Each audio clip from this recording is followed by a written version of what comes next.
그렇다면 두 전문가의 공략 종목은 무엇일지 확인해 보도록 하겠습니다.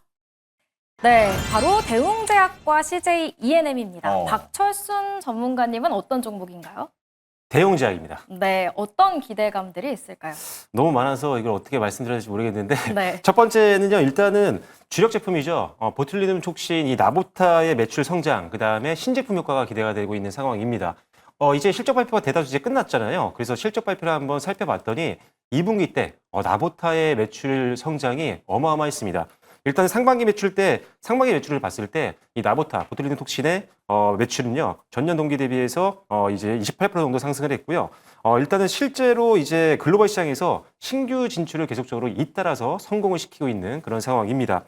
지난 1월 때는 사우디아라비아를 시작으로 해서 뭐 에콰도르, 그다음에 카타르, 7월 달에 쿠웨이트, 8월 달에 콜롬비아까지 진출하기 시작하면서부터 본격적으로 글로벌 시장에서의 매출 성장을 다시 한번 기대해 볼 수 있는 상황이기 때문에 지금의 매출 성장보다 더 높은 성장률을 기대해 볼 수 있는 게 바로 하반기가 될 수 있다라는 점 기대해 보시면 좋을 것 같고요. 그리고 나보타 같은 경우 이제 가격 인상 효과까지도 바라볼 수 있는 그런 상황이고요. 그다음에 중국 연내의 인허가가 기대가 됩니다. 중국 쪽에서의 어떤 인허가가 조금 지연됐던 것들이 조금의 아쉬운 부분이었는데 이런 것들이 연내에 지금 허가가 가능성이 높아지고 있다 보니까 이 부분까지 확인된다라고 한다면 주가는 한 단계 빠르게 올라갈 수 있을 거라고 생각하고 있고요. 그리고 자체 개발했던 의료기기 중에 싱크라는 제품이 있습니다. 이 제품 같은 경우도 미국의 파트너사인 에볼루스라는 회사가 이 납품을 담당하게 될 텐데 이 회사가 이미 나보타라는 제품을 유통을 했던 기업이기 때문에 이미 합이 좀 잘 맞는 그런 기업이라고 보시면 될 것 같아요. 그래서 신제품에 대한 어떤 시장 진출도 기대해 보시면 좋을 것 같고요. 그다음에 임상에 대한 기대감이 있는데 일단은 이 폐섬유증 치료 중에 이 후보 물질로 버시포로신이라는 임상이 진행이 되고 있는 그런 상황입니다. 일단 거기다가 지금 당뇨병 신약 중에 엠블루라는 제품 아시는 분들도 있을 것 같은데 이게 지금 다국가 3상이 진행이 되고 있는 상황입니다. 그래서 이 부분에서도 계속적으로 상승 모멘텀이 존재하기 때문에 임상 기대감도 가지시면 좋을 것 같고요. 일단 실적이 너무 좋습니다. 2분기도 어닝 서프라이즈를 시연을 했지만 일단은 하반기 때도 나보타 수출 확대를 기반으로 해서 일단 순이익은 한 1,200억 원대에서 1,400억 원대까지 바라보고 있기 때문에 실적 고성장을 기대해 보신다면 저가권에서 반등 나오는 지금은 굉장히 좋은 시점이다. 이렇게 보시면 될 것 같습니다. 네, 대웅제약이 7월 중순에 17만 4천 원대였는데 지금 13만 원대예요. 영입에 적정한 가격선은 어떻게 될까요? 네, 지금 현재 13만 5,600원에서 이제 움직이고 있는 상황이고 어떻게 보면은 지금 넥스트레이드에서는 13만 6,100원 선인데요. 지금 충분히 가능하고 저 개인적으로는 내일 시초가 정도가 가장 적절한 가격이 될 것 같습니다. 그래서 이 길 시초가 가격으로 한번 접근해 보시면 좋을 것 같고요. 목표가도 말씀을 드려볼까요? 네. 네, 목표가는요. 일단 상방에 있는 매물 저항대를 좀 고려를 했습니다. 그래서 15만 4천 원으로 제시해 드리도록 하겠고요. 손절 라인은 12만 9천 원으로 제시해 드리도록 하겠습니다. 자, 이렇게 남자팀의 첫 번째 영입 종목은 대웅제약이고요. 가격 전략도 참고를 해주시면 좋을 것 같아요. 제약바이오를 강조했고 그래서 대웅제약을 편입을 했습니다. 그리고 또 현웅 앵커, 대웅제약인가요? 그럼요. 예, 뭐 그런 이유가 있었는지는 모르겠습니다만 예, 첫 종목으로 어쨌든 웅자가 들어간 대웅제약을 편입했다. 아주 기분이 좋습니다. 자, 그러면 우리 최영지 전문가는 보니까 CJ ENM이요. 코스닥은 맞는데 앞서서 이제 코스닥 성장주를 주목하자 하셨잖아요. 네. 뭐 여기에 부합하는 종목입니까? 네, 맞습니다. 일단 엔터테인먼트 관련된 종목이고 또 지금 관세 불확실성이 확대가 된 상황에서 이런 종목들이 좀 올라가지 않을까 싶어서 가지고 온 것도 있고요.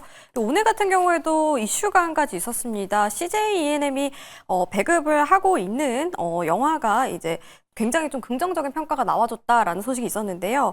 박찬욱 감독의 신작 어쩔 수가 없다. 비평가 10여 명이 이제 평점 만점을 줬다라는 소식이 들려왔습니다. 그러면서 오늘 장중에 좀 상승하는 모습이 연출이 됐었는데요.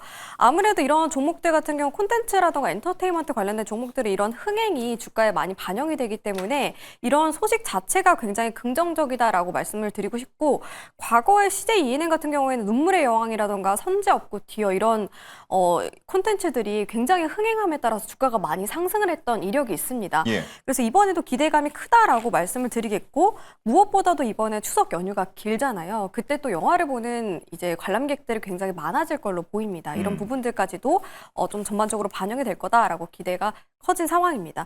이뿐만이 아니라 최근 들어서 일본 2위 광고사와 함께 이제 합작사를 만들었다라는 소식이 들려왔는데요.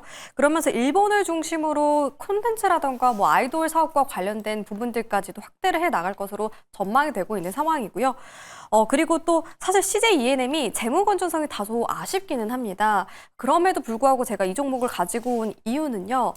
투자를 아낌없이 확대를 해 나가고 있기 때문인데요. 재무 건전성이 좋지 않은데 투자를 확대하는 게 무슨 의미가 있냐라고 생각하시는 분들 굉장히 많이 계실 것 같은데 일단은 사실 CJ ENM이 그동안에 성장을 하기엔 다소 아쉬운 그런 경기 흐름이었습니다. 금리도 높았었고 또 물가도 높은 상황 속에서 이런 성장주들이 다소 성장하기 아쉬웠는데 금리 인하 기조 속에서 이렇게 투자를 확대를 해 나간다면은 향후에 자금 조달 더 수월하게 진행이 될 수 있고 거기에다가 이렇게 콘텐츠들을 많이 이제 내세웠을 때 흥행을 하게 된다면은 그런 것들이 수익성으로 어느 정도 방어가 된다라고 저는 생각을 하고 있거든요.